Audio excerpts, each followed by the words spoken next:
warahmatullahi wabarakatuh, anak-anak Ibu. Waalaikumsalam warahmatullahi wabarakatuh. Gimana kabarnya pagi hari ini? Alhamdulillah sehat, Bu. Nah, baiklah, sebelum kita memulai pembelajaran, alangkah baiknya kita berdoa dulu. Berdoa menurut kepercayaan masing-masing. Silakan.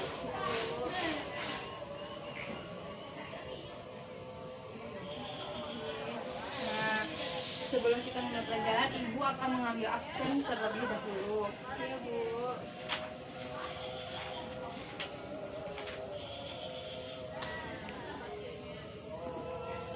Anggi Dwi Putri, Ada, Bu. Agnes Cynthia. Saya, Bu. Nah, sebelum kita masuk ke materi hari ini, Ibu akan mengulang materi minggu lalu. Nah, siapa yang ingat materi minggu lalu? Saya, Bu. Silakan, Anggi. Minggu kemarin kita membahas tentang kondisi alam yang ada di Indonesia, Bu.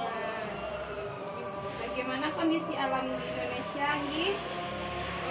Indonesia tuh memiliki dua iklim, Bu. Ya, Tropis sama tropis. Nah, betul. Nah, di Indonesia juga secara kondisi geologi Indonesia juga terdiri dari 3 lempeng, yaitu lempeng Indo-Australia, lempeng Eurasia, dan lempeng apa yang terakhir?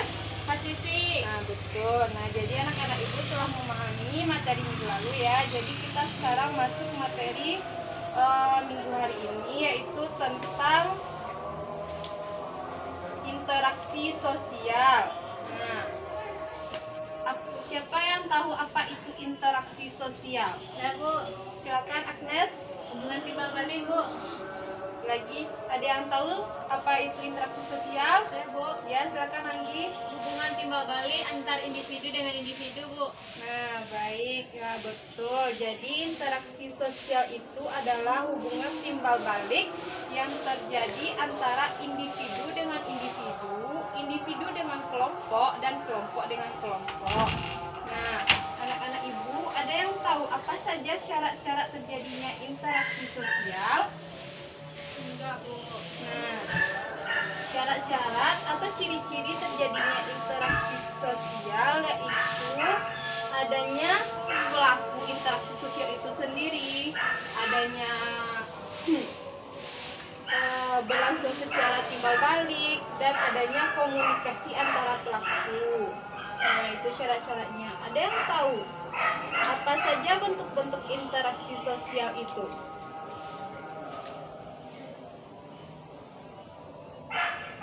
Enggak, Bu. Nah, baik. Kalau enggak, nah, interaksi sosial itu ada dua, yaitu proses asosiatif dan proses disosiatif. Nah, kalau yang termasuk dalam proses asosiatif itu kerjasama dan akomodasi asimilasi. Kemudian yang kedua yaitu proses disosiatif.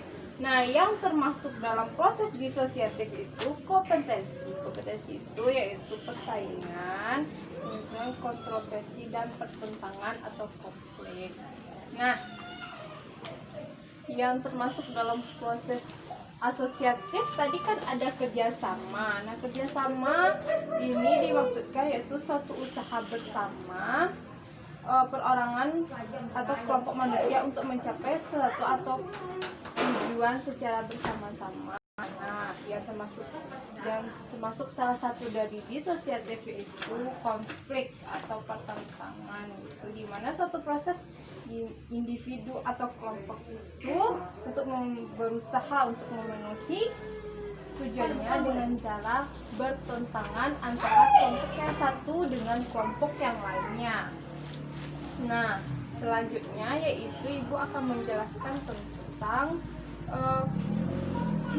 dalam proses interaksi sosial ini kan terjadi apabila ada kontak sosial. Nah, kontak sosial ini ada juga beberapa faktor yang mempengaruhi terjadinya kontak sosial, yaitu faktor imitasi. Nah, faktor imitasi ini merupakan contoh orang atau sekelompok orang yang berusaha mencontoh orang lain. Jadi dari faktor imitasi ini di mana seseorang itu berusaha mencontoh orang lain, seperti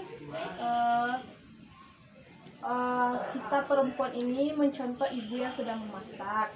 Nah, yang kedua itu faktor sugesti, yaitu pengaruh yang dapat menggerakkan hati orang lain. Nah, yaitu seorang pasien yang akan berobat ke dokternya, pasien tersebut. Jadi kan ada pasien berobat ke dokter, jadi sembuh kan, jadi itu merupakan faktor sugesti. Jadi dia tuh percaya kalau dokter itu bisa menyembuhkan. Nah, faktor identifikasi.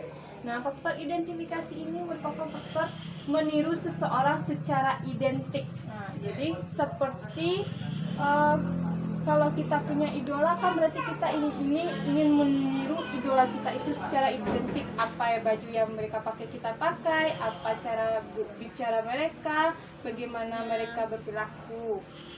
Nah, yang terakhir yaitu faktor simpati, yaitu merupakan kemampuan untuk merasakan dalam diri dan keadaan seseorang itu ikut merasakan apa yang dilihat orang lain.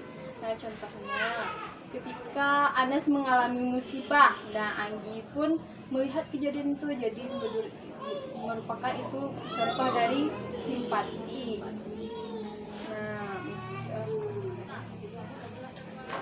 Nah, jadi itu tadi. Nah, untuk di situ materi kita tentang interaksi sosial. Apakah anak-anak ibu ada yang bertanya? Saya Bu. Ya, silakan Anggi. Jadi Bu, interaksi sosial itu kan sangat penting kan Bu. Contohnya kalau misalkan Anggi terjatuh, jadi Anggi itu memerlukan bantuan orang lain untuk membantu, gitu kan maksud Ibu tadi? Nah, betul apa yang dikatakan Anggi. Jadi kan manusia ini merupakan makhluk sosial. Jadi kalau makhluk sosial itu kita memerlukan bantuan orang lain. Dalam hal apapun kita memerlukan bantuan orang lain. Pada saat kita baik pun kita memerlukan bantuan orang lain kan. Nah, sampai dewasa pun, sampai mau meninggal pun kita memerlukan bantuan orang lain. Nah, apa anak-anak ibu masih ada yang ingin bertanya?